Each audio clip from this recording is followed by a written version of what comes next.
Assalamualaikum warahmatullahi wabarakatuh. Izinkan saya memperkenalkan diri sebelum memaparkan materi perkuliahan yang akan saya ajarkan. Nama saya Lia Anggara Hamba, Sarjana Keperawatan Nurse, Magister Manajemen Kesehatan. Saya salah satu dosen pada program studi Ilmu Keperawatan Fakultas Sains dan Teknologi Universitas Cahaya Bangsa Banjarmasin. Pada kesempatan kali ini, saya akan menyampaikan materi yang saya ampu di program studi Ilmu Keperawatan, yaitu Konsep Dasar Keperawatan 2. Mata kuliah ini merupakan mata kuliah inti yang terdiri dari 3 SKS yang berada di semester 2. Selanjutnya saya akan menjelaskan terkait dengan rencana pembelajaran semester RPS, Program Studi Ilmu Keperawatan Universitas Cahaya Bangsa, mata kuliah Konsep Dasar Keperawatan 2. Setelah mengikuti kegiatan pembelajaran, mahasiswa mampu yang pertama menerapkan konsep berpikir kritis dalam keperawatan, yang kedua menerapkan proses keperawatan termasuk proses diagnosis dalam menegakkan diagnosa keperawatan yang sesuai dengan kasus. Deskripsi mata kuliah, di mana fokus mata kuliah ini membahas konsep dan aplikasi berpikir kritis dalam mengkaji masalah klien, merumuskan diagnosa keperawatan, menyusun intervensi keperawatan, melakukan implementasi dan evaluasi. Kegiatan belajar meliputi ceramah, diskusi, dan pembahasan kasus.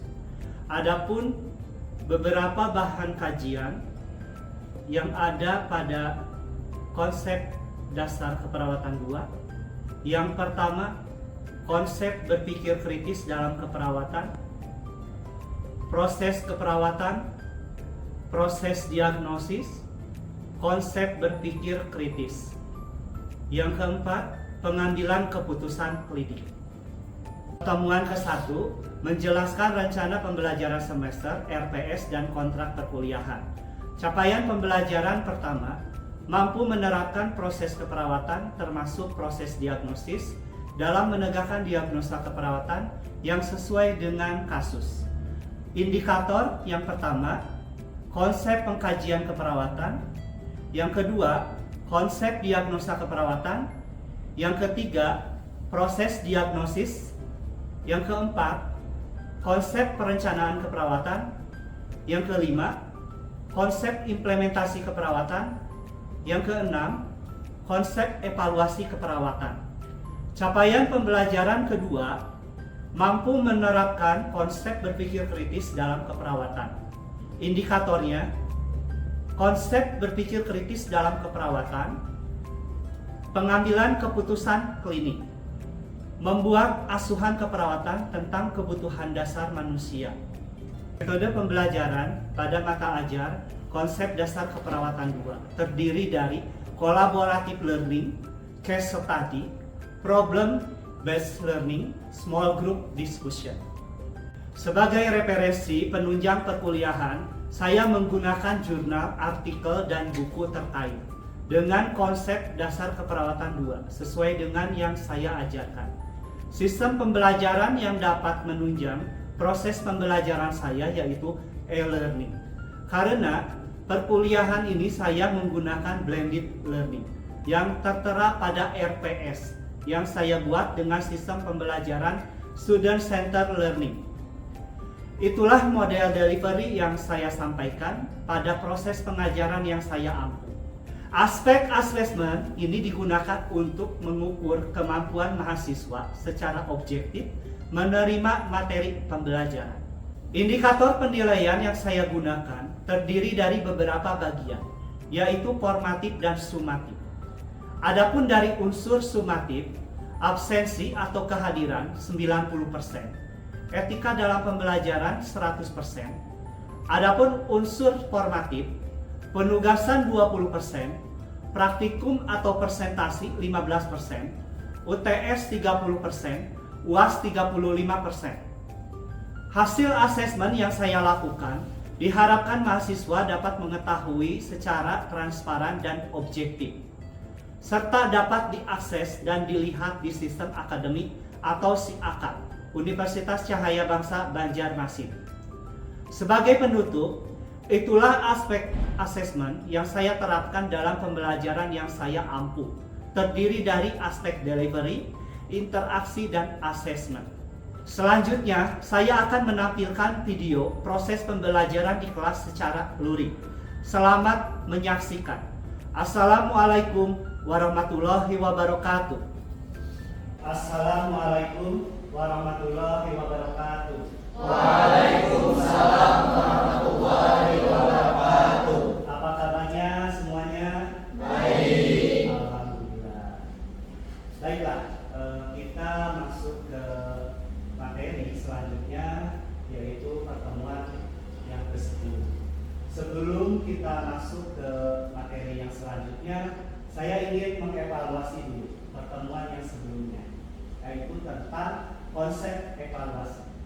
Mungkin kalian ada yang tahu tentang apa itu pengertian dari evaluasi keperawatan? Ya, silakan Pak Yogi. Baik, perkenalkan nama saya Yogi. Adapun pengertian evaluasi menurut Kapan dan Hendra tahun 2018, yang dimana evaluasi keperawatan adalah sebagai keputusan dari efektivitas asuhan keperawatan antara dasar tujuan keperawatan klien yang telah ditetapkan dengan respon perilaku klien yang tampil. Ya, baik, betul sekali ya. Jadi evaluasi keperawatan itu adalah merupakan bagian dari intervensi keperawatan dan evaluasi keperawatan. Selanjutnya, sebelum kita masuk ke materi yang ke-10, baiklah, apa itu jenis-jenis evaluasi keperawatan? Baik, silakan Nina. Sebelumnya perkenalkan nama saya Dina, izin menjawab Pak. Jenis evaluasi menurut Kremen dan Hernel ada 3. Yang pertama ada evaluasi struktur. Evaluasi struktur itu berfokus pada keadaan sekeliling tempat pelayanan keperawatan yang diberikan. Yang kedua ada evaluasi proses atau formatif, yaitu berfokus pada penampilan kerja perawat dan apakah perawat dalam memberikan pelayanan keperawatan merasa cocok tanpa tekanan dan sesuai wewenang. Yang ketiga ada evaluasi hasil atau sumatif, itu berfokus pada respon dan fungsi klien. Ya, baik, bagus sekali Nina. Ya, tepuk tangan untuk semua. Materi yang sebelumnya, alhamdulillah sudah dipelajari oleh kalian semua. Ya.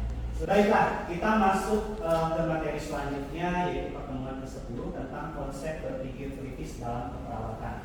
Adapun di sini capaian pembelajaran yang harus dicapai oleh kalian, di mana di sini pengertian dari berpikir kritis itu sendiri, ciri-ciri berpikir kritis itu sendiri, manfaat berpikir kritis, tujuan berpikir kritis, unsur dan teknik berpikir kritis, serta faktor-faktor yang mempengaruhi berpikir kritis.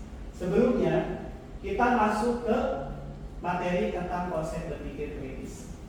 Mungkin ada yang tahu tentang konsep berpikir? Saya Pak, Silakan Ana. izin menjawab. Berpikir merupakan suatu proses berjalan secara berkesinambungan, mencakup interaksi dari suatu rangkaian berpikir dan persepsi. Itu saja Pak.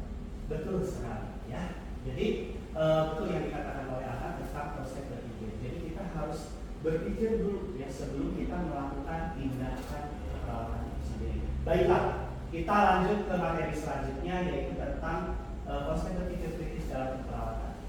Sebelumnya di sini kita sebelum mengetahui apa itu berpikir kritis, ada baiknya kita mengetahui dulu ya mengenai pengertian berpikir.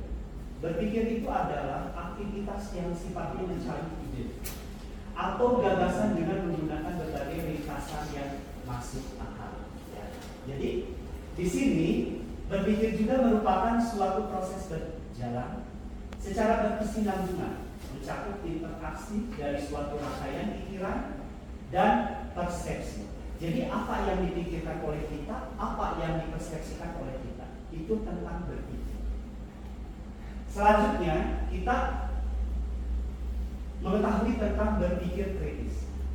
Berpikir kritis itu adalah suatu proses di mana seseorang atau individu dituntut untuk menginterpretasikan dan mengevaluasi informasi untuk membuat sebuah penilaian atau keputusan berdasarkan kemampuan, menerapkan ilmu pengetahuan dan pengalaman.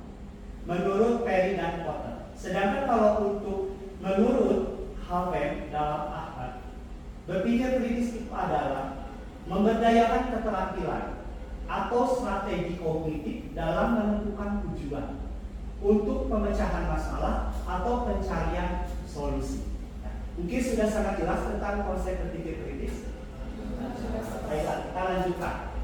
Di sini ada beberapa cara yang kita lakukan bagaimana cara berpikir kritis, yaitu kita harus tenang, jangan emosi, dahulukan logika, pahami dulu permasalahannya apa, lakukan analisis dan evaluasi hasilnya, barulah kita ambil keputusan ataupun tindakan yang tepat. Apa yang harus kita lakukan?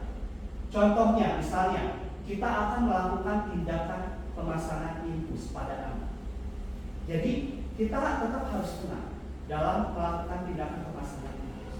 Kalau misalnya anaknya rebel, kita sebagai perawat harus tenang. Jangan mudah emosi juga. Ya. Jadi dahulukan juga logika. Di mana letak pemasangan infus yang benar. Seperti itu ya. Untuk kita dalam cara berpikir kritis untuk melakukan tindakan pemasangan infus. Di sini ada beberapa ciri-ciri berpikir kritis, yaitu ada konseptualisasi. Kaitannya dengan konsep. Jadi kita kalau mau melakukan sebuah berpikir kritis itu sendiri, kita harus memiliki konsep dulu, ya. Barulah kita berpikir. Terus adanya rasional dan beralasan, berdasarkan analisis dan mempunyai dasar kuat dari fakta fenomena yang nyata. Reflektif, mengumpulkan data dan menganalisis berdasarkan disiplin ilmu sesuai dengan fakta dan kejadian yang nyata. Bagian dari suatu sikap. Sikap itu sesuatu yang dihadapi itu lebih baik atau lebih buruk dibanding yang lain. Selanjutnya ada kemampuan berpikir. Ya. Kita selalu berpikir dalam dirinya, tidak pasti. Ya. Menerima pemikiran dan keyakinan orang lain, menganalisis semua isu yang terjadi. Yang selanjutnya ada berpikir adil dan terbuka, mencoba untuk berubah dari pemikiran yang salah dan kurang menguntungkan menjadi benar dan lebih baik. Selanjutnya adalah pengambilan keputusan berdasarkan keyakinan. Kita harus bisa mengevaluasi suatu argumen dan menyimpulkan apa yang akan kita sampaikan dalam berpikir kritis tersebut. Manfaat berpikir kritis: mudah dalam memahami sudut pandang orang lain, memiliki banyak alternatif, jawaban dan ide yang kreatif, dapat menjadi rekan kerja yang baik dan dapat diandalkan, lebih mandiri menghadapi permasalahan, dapat menemukan banyak peluang yang baik. Tujuan dari berpikir kritis itu adalah dapat menguji suatu pendapat, juga ide, termasuk melakukan pertimbangan atau juga pemikiran yang didasarkan pada pendapat yang diajukan. Itu merupakan tujuan ya, kita berpikir kritis. Nah, di sini ada unsur berpikir kritis dengan menggunakan Briscoe. Ya, ada 6 unsur. Yang pertama itu adalah fokus, ya. Memperjelas pertanyaan atau isu yang tersedia. Terus reaction, mengetahui alasan-alasan yang mendukung atau melawan putusan. Inference, ya. Membuat kesimpulan yang beralasan. Situation, memahami situasi dan selalu menjaga situasi dalam berpikir. Clarity, memperjelas arti atau istilah-istilah yang digunakan. Overview, melangkah kembali dan meneliti secara menyeluruh keputusan yang diambil. Dari beberapa unsur ini itu sendiri. Misalnya contohnya kita akan melakukan tadi seperti pemasangan infus. Kita harus fokus kemana yang akan kita lakukan untuk daerah pemasangan infus itu sendiri. Ya. Terus kita juga harus bisa ada mengambil keputusan di mana letak pembuluh darah yang akan kita lakukan pemasangan infus itu sendiri. Selanjutnya, kalau clarity, jangan kita menggunakan istilah-istilah terkait dengan keperawatan kepada pasien. Seperti itu. Itu contohnya terkait dengan usul-usul berpikir kritis. Teknik berpikir kritis itu ada beberapa. Yang pertama itu adalah berpikir austik. Ya. Kita misalnya pada saat seseorang melamun, ya, menghayal, berfantasi, memikirkan sesuatu yang terkadang tidak sesuai dengan keadaan. Kalau berpikir realistis, seseorang itu melihat situasi yang nyata, yang ada pada saat ini. Kalau berpikir kreatif, itu memiliki stimulus, rangsangan dari lingkungan yang dapat memicu seseorang itu untuk berpikir kritis, berkreativitas. Apa yang akan dilakukan untuk selanjutnya? Selanjutnya di sini ada faktor-faktor yang mempengaruhi berpikir kritis. Yang pertama itu adalah kondisi fisik.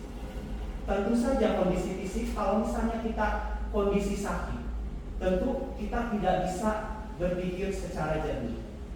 Pikirannya tidak dapat berkonsentrasi dan berpikir cepat.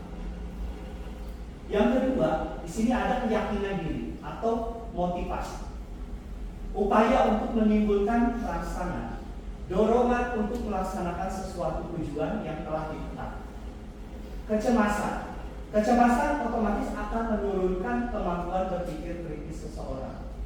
Tidak konsentrasi. Kebiasaan dan rutinitas. Biasanya pada saat berpikir kritis itu tidak baik, ya, dapat menghambat kemampuan berpikir kritis dan ide baru. Mungkin di sini ada yang ingin bertanya, silahkan, terkait dengan materi konsep berpikir kritis. Ya Pak. Silakan, Reski. Perkenalkan, nama saya Reski Febrianti. Saya ingin bertanya Pak, untuk contoh dari unsur berpikir kritis sebagai perawat itu apa aja ya Pak? Contoh unsur-unsur berpikir kritis dengan menggunakan 6 langkah yang tadi. Prinsip. Ya. Jadi contohnya misalnya kita dalam hal melakukan pemasangan tindakan pemasangan infus. Contohnya kita harus fokus. Ya. Mungkin kita lihat ya di materi yang tadi sudah disampaikan terkait dengan prinsip itu sendiri. Ya, yang pertama itu adalah fokus. Fokus di mana letak yang akan kita lakukan pemasangan infus. Terus reaction, ya. Alasan kenapa harus dilakukan pemasangan infus itu sendiri? Karena misalnya contohnya pasiennya itu mengalami dehidrasi, ya. Sehingga harus dilakukan pemasangan infus untuk menambah cairan sehingga tidak timbul dehidrasi itu sendiri. Inferent, membuat kesimpulan, alasan yang tadi disampaikan, alasan kenapa harus dilakukan pemasangan infus. Karena misalnya pasiennya diabetes. Ya. Terus situation, kita harus bisa memahami situasi yang ada, di mana kita melakukan pemasangan infus sendiri. Kita harus bisa melihat situasi yang ada. Terus clarity, ya, jangan menggunakan istilah-istilah kaitannya dengan tenaga keperawatan ataupun tenaga medis, ya, istilah-istilah keperawatan. Terus overview, ya, mengambil langkah ataupun mengambil langkah kesimpulan yang harus dilakukan pada pasien dengan melakukan pemasangan infus. Jadi contohnya itu adalah tindakan pemasangan infus seperti itu. Resi, bagaimana? Apakah bisa diterima? Ya, dari sama-sama.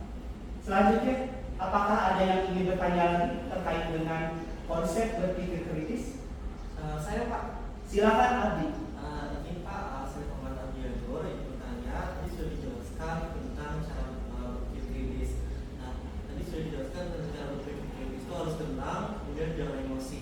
Nah, bagaimana contohnya jika dalam melakukan tindakan keperawatan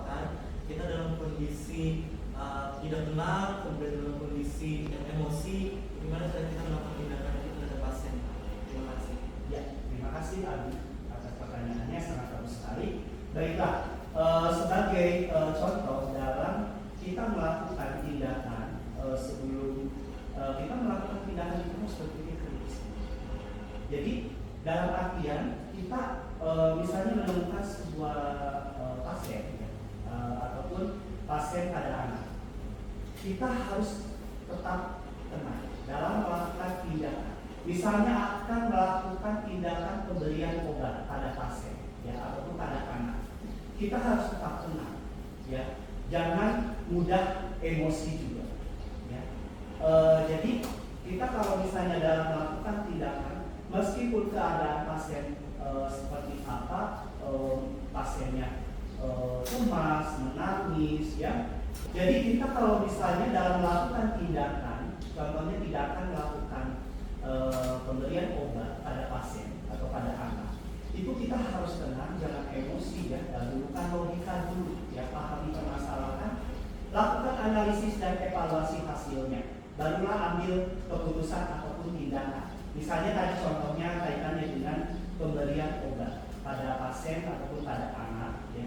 Jadi kita dalam menghadapi pasien yang cemas, kita harus memberikan ataupun kita tunggu kecemasannya itu hilang, kita tenangkan ya, kita ajarkan teknik relaksasi ya, dan distraksi supaya pasiennya tetap tenang. Terus barulah kita lakukan tindakan kepada pasien tersebut dengan tenang ya, jangan mudah emosi ya. Kita sambil melihat kondisi pasien itu sendiri ya, sambil kita tatap pasiennya ya, apakah sudah tenang, tidak ada emosi, tidak cemas ya, barulah kita melakukan tindakan pemberian obat itu sendiri. Secara perlahan-lahan kita berikan obat itu kepada pasien ataupun kepada pasien anak. Seperti itu ya. Gimana? Apakah sudah dipahami? Saya sudah Pak. Terima kasih Pak. Sama-sama Abi. Baiklah, materi tentang konsep berpikir kritis kita sudah selesai ya. Sebelum kita menutup pertemuan pada hari ini, saya ingin mengevaluasi dari materi yang sudah saya sampaikan tentang konsep berpikir kritis. Mungkin saya akan mereview kembali ya, apa itu berpikir kritis. Mungkin ada yang tahu? Saya Pak. Silakan Bu Jess. Baik, izin saya Ahmad Budi. Berpikir kritis adalah suatu tindakan di mana seseorang atau individu dituntut untuk melakukan evaluasi untuk membuat suatu informasi yang berdasarkan dengan kemampuan, ilmu pengetahuan, pengalaman Ya. untuk membuat sebuah keputusan atau Tindak penilaian. ya, tindakan penilaian. Baik, terima kasih pada Bu Jess. Tepuk tangan. Selanjutnya kaitannya dengan unsur-unsur berpikir kritis atau faktor-faktor yang mempengaruhi berpikir kritis. Ada yang tahu? Ya, silakan Dinda. Saya Dinda, izin menjawab. Faktor yang mempengaruhi berpikir kritis adalah kondisi fisik. Ya, Yang kedua ada keyakinan diri atau motivasi. Motivasi. Yang ketiga ada kecemasan. Ya, Dan yang keempat ada kebiasaan dan rutinitas. kebiasaan dan rutinitas. Betul sekali. Ya, tepuk tangan untuk Alhamdulillah semuanya sudah memahami tentang konsep berpikir kritis. Ya. Sebelum saya menutup materi ataupun pertemuan pada hari ini, ya, materi selanjutnya akan dibahas untuk pertemuan minggu depan ya, tentang asuhan keperawatan. Ya. Format asuhan keperawatan yang akan disampaikan. Mungkin sebelumnya kalian belajar dulu ya tentang asuhan keperawatan itu sendiri. Ya. Nah, sebelum menutup pertemuan pada hari ini, saya ingin memberikan tugas ya kepada kalian. Mohon dicatat terkait dengan tugas. Ya. Mohon nanti membuat rangkuman tentang asuhan keperawatan. Sudah jelas untuk tugasnya? Ya, baiklah. Jadi minggu depan kita akan bahas tentang asuhan keperawatan. Ya. Demikian yang bisa saya sampaikan materi tentang konsep berpikir kritis dalam keperawatan. Mohon maaf kalau ada salah-salah kata dalam penyampaian. Wabillahi taufiq wal hidayah. Wassalamualaikum warahmatullahi wabarakatuh. Waalaikumsalam warahmatullahi wabarakatuh. Terima kasih. Sama-sama. Ya sehat selalu ya adik-adik. Hati-hati di jalan kalau